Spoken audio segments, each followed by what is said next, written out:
ونصلي ونسلم على رسوله الكريم اما بعد فاعوذ بالله من الشيطان الرجيم بسم الله الرحمن الرحيم الصلاة والسلام عليك يا رحمة للعالمين وعلى آلك واصحابك يا خاتم النبيين یا الہی سر پہ میرے رکھ صدا فیض نبی حضرت فیض اویسی باصفا کے واسطے شب برات یعنی نجات دلانے والی رات۔ اس رات کے بے شمار فضائل و مناقب احادیث و دیگر کتب میں وارد ہیں۔ چنانچہ حضرت امام عبدالرحمن صفوری رحمۃ اللہ تعالی علیہ فرماتے ہیں کہ ایک مرتبہ حضرت عیسیٰ علیہ نبی کے نام علیہ الصلوۃ والسلام کسی پہاڑ سے گزر رہے تھے کہ وہاں آپ کی نظر ایک عجیب و غریب سفید پتھر پر پڑی۔ آپ حیرت سے اسے دیکھنے لگے۔ عین اسی موقع پر اللہ رب العزت نے وحی نازل فرمائی اور ارشاد فرمایا، اے عیسیٰ کیا اس سے زیادہ عجیب ترین چیز تم پر ظاہر نہ کروں؟ عرض کی ہاں ضرور۔ چنانچہ وہ سفید پتھر پھٹ گیا اور اس میں ایک عبادت گزار بزرگ ہاتھ میں عصا لیے حاضر ہوئے۔ حضرت عیسیٰ علیہ الصلوۃ والسلام نے ان بزرگ سے پوچھا، تم اس پتھر میں کتنے سال سے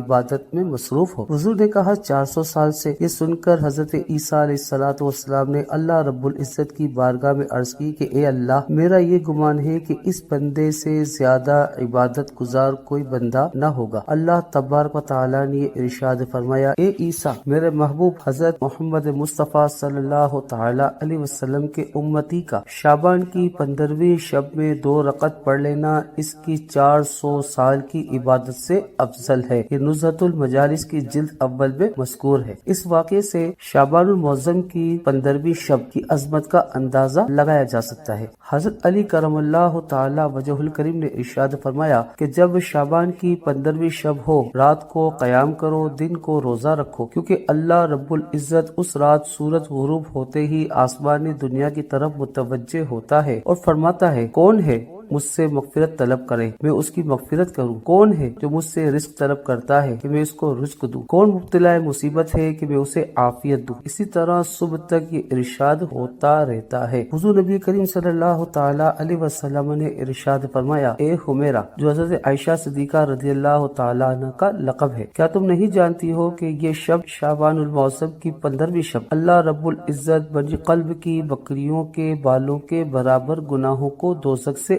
آزاد فرماتا ہے، سوائے ان 6 کے: شراب کا عادی، والدین کا نافرمان، زنا کرنے والا، قطع تعلق کرنے والا، فتنے باز اور چغل خور۔ یہ مکاشفۃ القلوب میں بھی تحریر ہے۔ حضرت ابو ہریرہ رضی اللہ تعالیٰ عنہ روایت کرتے ہیں کہ حضور نبی کریم صلی اللہ تعالیٰ علیہ وسلم نے ارشاد فرمایا کہ میرے پاس نصف شعبان کی رات جبریل امین تشریف لائے اور عرض کرنے لگے، اے اللہ کے رسول، آسمان کی طرف اپنا سر مبارک اٹھائیے۔ میں نے ان سے دریافت کیا، یہ کون سی رات ہے؟ اس نے عرض کی کہ یہ مغفرت کی رات ہے۔ یہ وہ رات ہے جس رات اللہ رب العزت رحمت کے 300 دروازے کھول دیتا ہے اور ہر شخص کو بخش دیتا ہے جس نے اس کے ساتھ کسی کو اپنا شریک نہیں ٹھہرایا، بشرط یہ کہ وہ جادوگر نہ ہو، سود خور نہ ہو، زانی نہ ہو، شراب کا عادی نہ ہو۔ ان لوگوں کی اللہ تعالیٰ اس وقت تک بخشش نہیں فرماتا جب تک وہ توبہ نہ کر لے۔ جب رات کا چوتھائی حصہ گزر گیا تو جبریل امین پھر آئے اور عرض کی، یا رسول اللہ صلی اللہ تعالی علیہ وسلم، اپنا سر مبارک اٹھائیے۔ آپ نے ایسا ہی کیا۔ آپ نے دیکھا جنت کے دروازے کھلے ہیں اور پہلے دروازے پر ایک فرشتہ پکار رہا ہے، خوشی ہو اس شخص کے لیے جس نے رات کو رکوع کیا۔ دوسرے دروازے پر ایک فرشتہ ندا دیتا ہے، خوشی ہو اس کے لیے جس نے اس رات سجدہ کیا۔ تیسرے دروازے پر فرشتہ یہ صدا دیتا ہے، خوشی ہو اس شخص کے لیے جس نے اس رات دعا کی۔ چوتھے دروازے پر ایک فرشتہ ندا دے رہا تھا، خوشی ہو اس رات میں ان لوگوں کو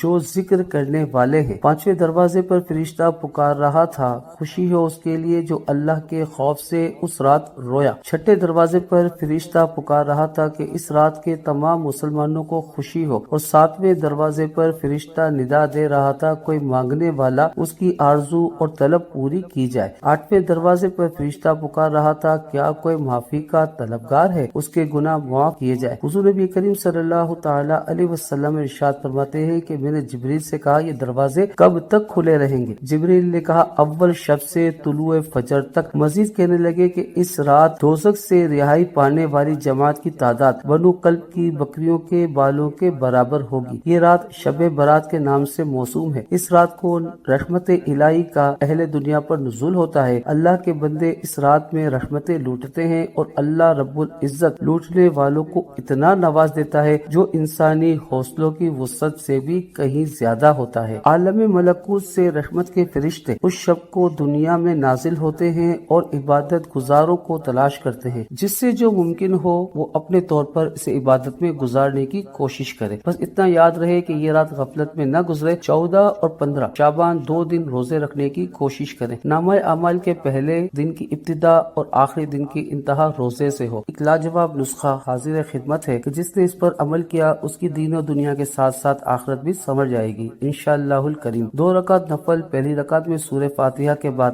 7 بار سورہ اخلاص، دوسری رکعت میں سورہ فاتحہ کے بعد 5 بار سورہ اخلاص پڑھیں۔ اس نفل سے 7 قرآن پاک کا ثواب ملتا ہے۔ اس نفل کا ثواب حضور نبی کریم صلی اللہ تعالی علیہ وسلم کی ساری امت کو ایصال ثواب کیجیے اور سب کی مغفرت کی دعا کیجیے۔ حضور نبی کریم صلی اللہ تعالی علیہ وسلم نے ارشاد فرمایا کہ جو کوئی تمام مومن مرد و عورت کے لیے دعائے مغفرت کرتا ہے، اللہ رب العزت اس کے لیے ہر مرد و عورت کے عوض ایک نیکی لکھ دیتا ہے۔ یہ حدیث مبارکہ طبرانی شریف میں موجود ہے۔ اور یاد رہے کہ اس وقت روئے زمین پر کروڑوں مسلمان موجود ہیں اور اربوں دنیا سے چل بسے اور کئی مسلمانوں کی آمد ہوگی۔ اگر ہم ساری امت کے لیے دعائیں کریں گے تو انشاءاللہ الکریم ہمیں اربوں خربوں نیکیاں مل سکتی ہے۔ اگر ہم اس حدیث مبارکہ پر عمل کریں تو کوشش یہ ہونی چاہیے کہ ہر روز بعد نماز عشاء 2 رکعت نفل پڑھنے کی عادت بنا لینی چاہیے اور دوسروں کو اس کی ترغیب بھی دیں تاکہ ہمارے مرنے کے بعد بھی یہی عمل ہمارے کام آئے۔ 2 رکعت نفل پڑھ کے پوری دنیا کے جتنے بھی مومن مرد عورت ہیں ان سب کو ایصال ثواب کیا جائے، اور یقیناً یہ اگر کسی کی عادت آپ کی وجہ سے بن گئی تو یقیناً آپ بھی اس ثواب میں شامل ہوں گے۔ اللہ رب العزت اپنے پیارے حبیب لبیب نبی کریم رؤوف الرحیم علیہ افضل صلاۃ و تسلیم کے صدقہ طفیل ہمیں زیادہ سے زیادہ عبادت کرنے کی توفیق عطا فرمائے۔ اللہ رب العزت اس رات کے فیض و برکات سے ہم سب کو مالا مال فرمائے۔ اللہ تبارک تعالی ہمارے تمام گناہوں کو معاف فرمائے۔ اللہ رب العزت اپنے محبوب کریم علیہ افضل صلاۃ و تسلیم کے صدقہ طفیل ہمارا خاتمہ ایمان پر فرمائے۔ آقا کریم علیہ الصلوۃ والسلام کے جلوے میں سبز گنبد کے سائے میں ایمان، عافیت، سلامتی و عشق کے ساتھ شہادت کی موت کے بعد ہمیں جنت البقیع مدفن